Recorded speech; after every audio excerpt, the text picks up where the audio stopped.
आज आपण भगवान शिवशंकराची सुंदर अशी कथा ऐकणार आहोत, अतिशय सुंदर। आपण भगवान शिवशंकराची भक्ती जर मनापासून केली, शिवलिंगाला जल अर्पण केला अगदी मनापासून, ओम नमः शिवाय जप केला तर फळ काय मिळतं, त्याची ही सुंदर कथा आहे। आपल्या जीवनातला अमूल्य वेळ नक्की द्या आणि नक्की ऐका। माहिती जर आवडली तरच लाईक करा आणि चॅनलवरती प्रथम असाल तर नक्की सबस्क्राईब करा आणि शेवटी कमेंट ओम नमः शिवाय कमेंट द्या आणि मग पहा चमत्कार। मराठी कथाकथन चॅनलमध्ये आपलं मनापासून सहर्ष स्वागत आहे। प्राचीन काळामध्ये एका नगरामध्ये एक ब्राह्मण राहत होता आणि त्या ब्राह्मणाला वासुदेव नावाचा एक पुत्र होता। परंतु हा ब्राह्मणाचा मुलगा वाईट संगतीला लागलेला होता। तो पाप करू लागला, असत्य बोलू लागला, व्यसनी झाला, दारूसारखी व्यसन त्याला लागली आणि शेवटी ही व्यसन करण्यासाठी तो चोरी करत होता, लोकांना लुटत होता। ब्राह्मण आणि त्याच्या परिवाराला हे सगळं त्याच्या मुलाविषयी कळलं आणि त्यावेळी त्या ब्राह्मणाने त्याच्या मुलाला आपल्या घराच्या बाहेर काढलं, हाकलून काढलं आणि तो लांबच्या गावामध्ये पोट भरण्यासाठी हा मुलगा गेला। ब्राह्मणाचा काम करण्याची त्याची ताकद नव्हती, धमक नव्हती त्याच्यामध्ये आणि त्यामुळे तो भीक मागून खाऊ लागला। परंतु त्याने जे पाप कर्म केलं होतं त्याचं फळ म्हणून त्याच्या संपूर्ण शरीराला कोड तयार झाली आणि त्याच्या शरीर हे सडल्यासारखं दिसू लागलं, अंगातून घाण वास येऊ लागला, त्याला वेदना होऊ लागल्या, त्याच्या जवळ सुद्धा कुणी जात नव्हतं आणि त्यामुळे तो अत्यंत दुःखी झाला। त्या गावाच्या जवळ एक नदी वाहत होती आणि त्या नदीच्या काठावरती एक झाड होतं आणि त्या झाडाच्या खाली त्यानं झोपडी तयार केली आणि त्या ठिकाणी तो राहू लागला। त्याची परिस्थिती एवढी बिकट झाली की अंगातून घाण वास येत होता, कोड पडलेलं, काही तो काम करू शकत नव्हता। त्याला खायला कसं मिळणार, त्या झोपडीमध्ये तो उपाशी तपाशी राहू लागला। जवळच असणाऱ्या गावामधील लोकांना त्याची दया आली, त्या झोपडीच्या जवळ जायचे आणि त्याला जेवण देऊ लागले, कपडे देऊ लागले त्याला घालण्यासाठी आणि त्याचा उदरनिर्वाह त्या ठिकाणी होऊ लागला।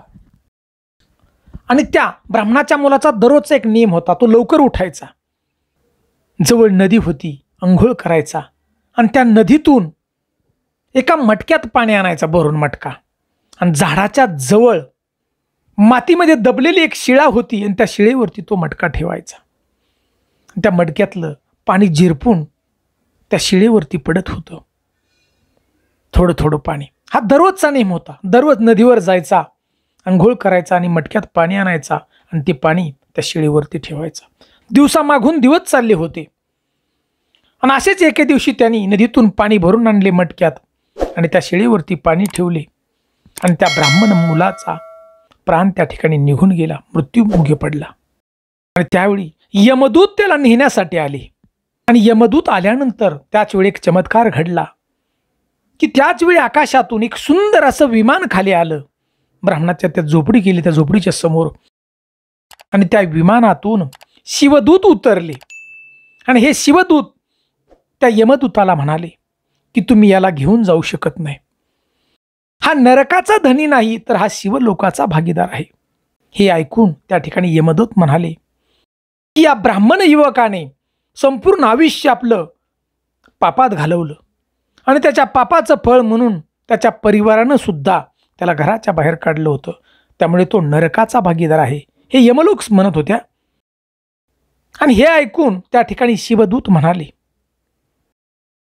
की या ब्राह्मण पुत्राने भगवान शिवशंकराला जल अर्पण केलेलं आहे।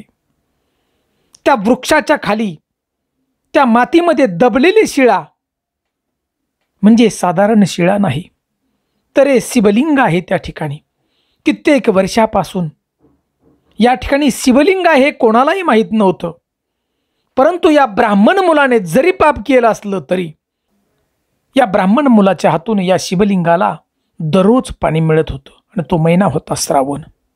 दररोज तो मटकं भरून आणायचा आणि त्या शिळेवरती ठेवत होता आणि त्या शिवलिंगाला जलाभिषेक होत होता आणि भगवान शिवशंकराला जलाभिषेक झाल्यामुळं हा ब्राह्मण मुलगा त्यानं जरी पाप केलं असलं तरी हा नरकाचा भागीदारी नाही, आता हा शिवलोकाचा भागीदारी आहे. त्या विमानातून उतरलेले भगवान शिवशंकराच्या दूतांनी या ब्राह्मण मुलाला शिवलोकात घेऊन गेले. तर मित्रांनो, भगवान शिवशंकराची जर मनापासून पूजा केली, आपण जल अर्पण केलं शिवलिंगाला मनापासून अगदी, तर शिवलोकाची प्राप्ती होते. सगळी दुःख दूर होतात. आणि दररोज आपण अगदी मनापासून ओम नमः शिवाय हा जर जप केला तर शेवटी शिवलोकाची प्राप्ती होते. एवढी भगवान शिवशंकराची ताकद आहे बघा.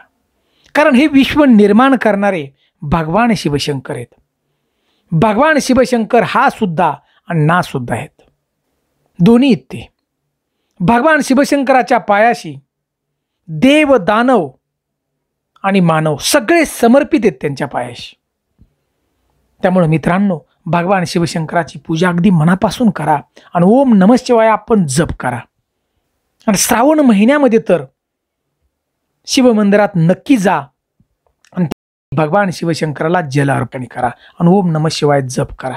जीवन आपलं हे अतिशय सुंदर सुखी जीवन बनल आणि शेवटी आपल्याला शिवलोकाची प्राप्ती नक्की होईल. सुंदर अशी माहिती जर आवडली ना तर एक लाईक नक्की करा आणि चॅनलवरती प्रथम असाल तर नक्की सबस्क्राईब करा.